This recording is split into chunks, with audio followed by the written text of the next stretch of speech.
Once in a while I get people that really, or that claim they don't believe in evolution. And my response generally is, why not? Really, why not? You guys believe 20 billion years ago there was a big bang where nothing exploded and produced everything.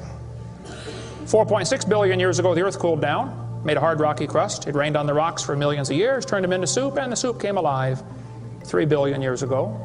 Found somebody to marry, and something to eat, of course, and slowly evolved into everything we see today. There are some lies in our science books. Taught it for 15 years. Even though I'm not teaching it anymore, I still like to study. It's so many neat things to learn. We're going to cover some of that tonight. I'm not against science, I'm not against schools, I'm not against teachers. Because most of them don't know what they believe. You have to tell them. They teach the kids it all started with a big bang 20 billion years ago. What exploded? This is what the textbooks teach. Before the Big Bang, there was nothing, literally nothing, an infinitesimal nugget of space. And then something happened, triggering the most colossal explosion in history. Yes, boys and girls, you see, nothing exploded, and here we are. So I asked this professor if I could ask him some questions about the Big Bang. I said, where did all this matter come from? He said, well, we don't know that for sure. I said, well, sir, would you please tell me where the laws came from? The universe is run by laws, gravity, centrifugal force, inertia. Who gave the laws? He said, we don't know that either. I said, sir, could you tell me where the energy came from? You know, it takes energy to make a big bang. Who bought the gas to run this machine anyway? He said, we don't know that either. I said, sir, could I ask you another question? He said, sure. What else would you like to know? Else? What do you mean else? You haven't told me nothing yet.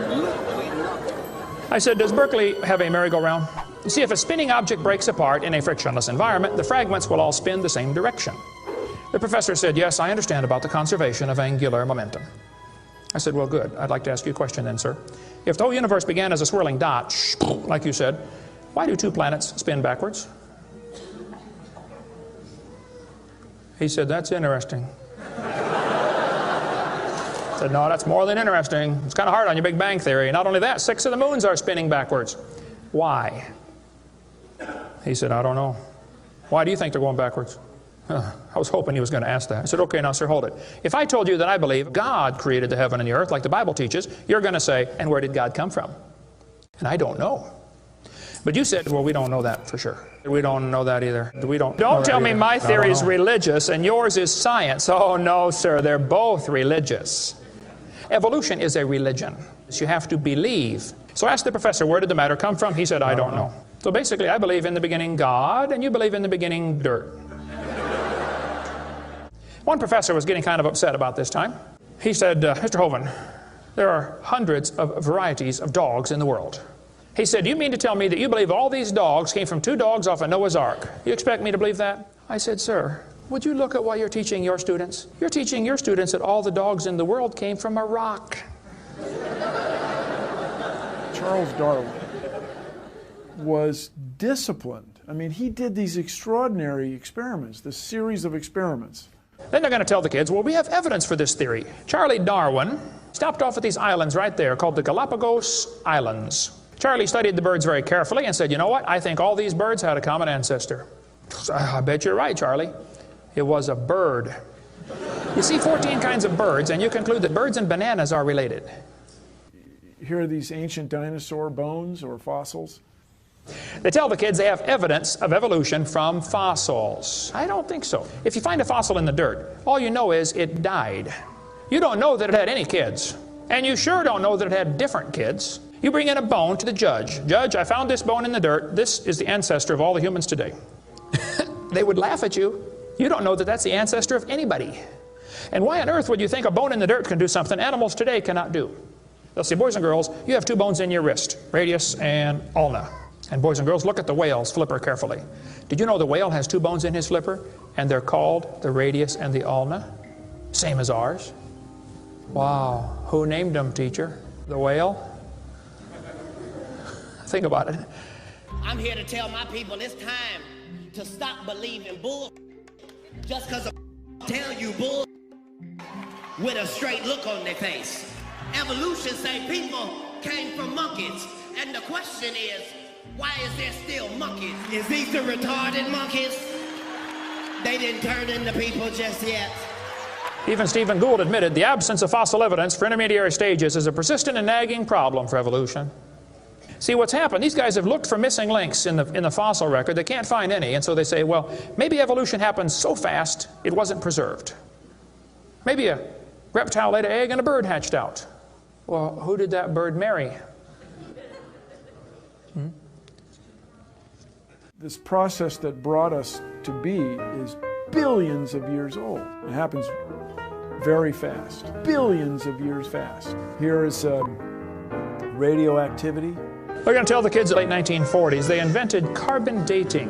We're going to explain a little bit about radiometric dating and how it's supposed to work, and then show you that it does not work, okay? It sounds good, but there are some assumptions that mess everything up. If we had walked into a room and found a candle burning on the table, and I asked you the question, when was it lit? You say, I don't know, Mr. Hovind, it's burning when I got here. Okay, well then let's do some empirical science. Let's measure the height of the candle. Suppose the candle is 7 inches tall. Who can tell me when it was lit? Okay, nobody. Let's do some more empirical science. Let's measure the rate of burn. Suppose we determine it's burning an inch an hour. When was it lit? You're going to have a hard time telling me unless you're willing to make some assumptions. You find a fossil in the dirt, you can measure how much C14 is in it. Very accurately, by the way.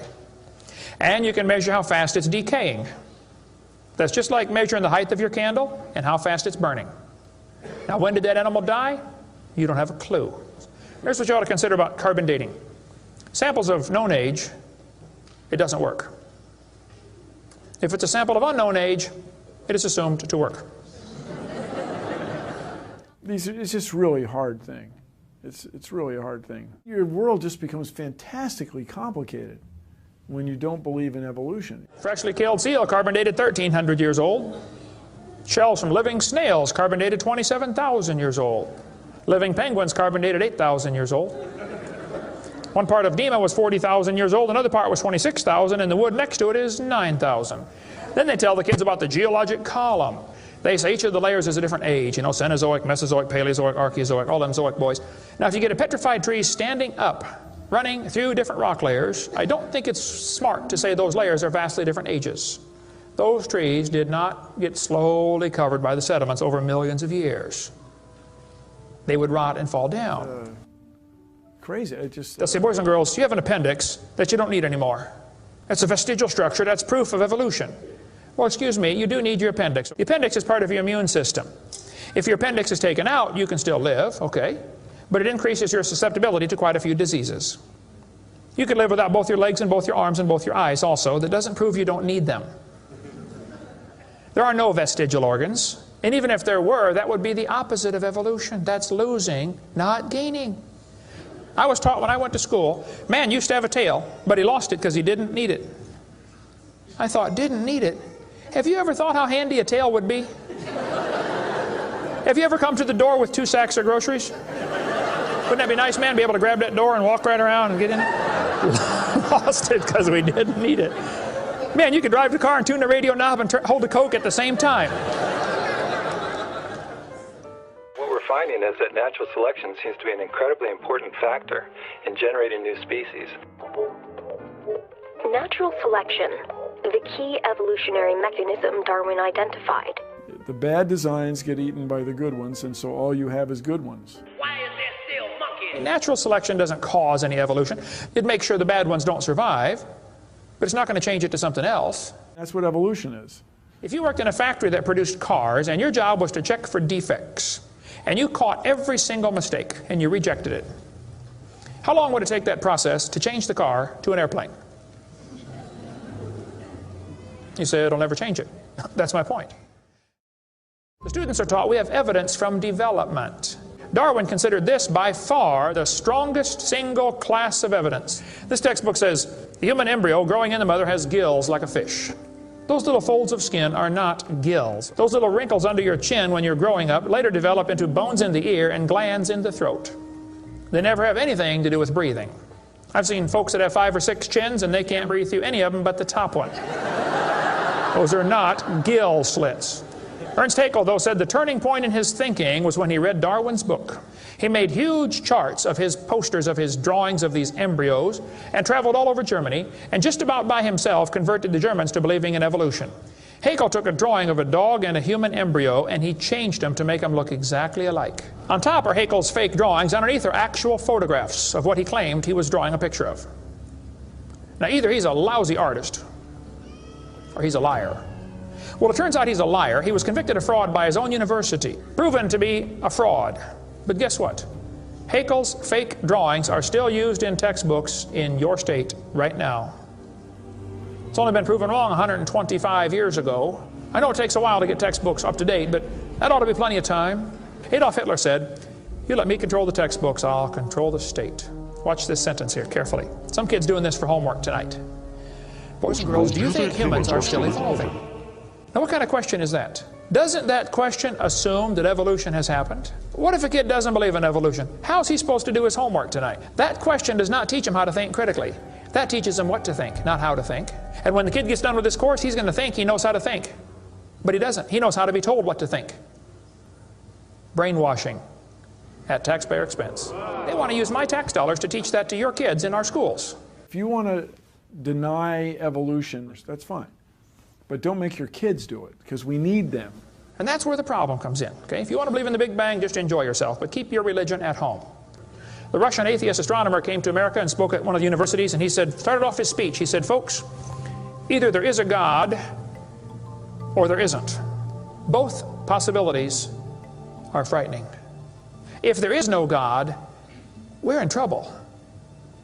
We're hurtling through space around the sun right now at 66,000 miles an hour, and nobody's in charge." That's a scary thought. But if God made the world, He owns it. That means He makes the rules.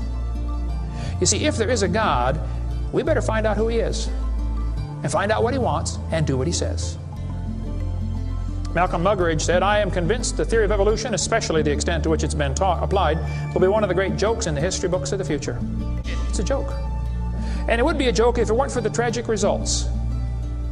How many kids are taught this thing every day and believe it, and it destroys their faith? Find you something to believe in. Whole thing, who do you even pray to? Nobody. Hey, if you died today, where would you go? You ought to think about it, because you will be dead for a long time. Doesn't matter how long you live, you're going to be dead longer than that. You know George Washington died 200 years ago, and he's still dead. How much longer does he have to go? You're going to be dead for a long time. All you get in this life is a little bitty dash between two dates. Just a little, and it's gone. What are you going to do with your dash? Where would you go if you died? Now, if you're not sure you're going to heaven, you ought to give your heart to the Lord and get saved. Say, "Lord, you may have it," the whole thing.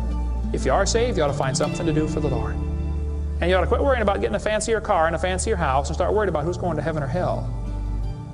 Maybe God gave you that good job so you can give some money to missionaries, not so you can build a bigger, fancier house. God loves you. God has a plan for your life. And if you don't want it, well, that's your business. But the devil is laughing at you for believing in that. But God loves you, and He wants you to come to heaven. And if you'd like to find out how to go to heaven, come see me. I'll be glad to show you. The Big Bang. Before the Big Bang, there was nothing. Literally nothing. Nothing created everything. The Big Bang is an amazingly difficult thing to wrap your brain around, which isn't surprising. 13.7 billion years ago, we think it was tiny. Nothing. Literally nothing was tiny. And then something happened. Nothing created all the matter we see in the universe today.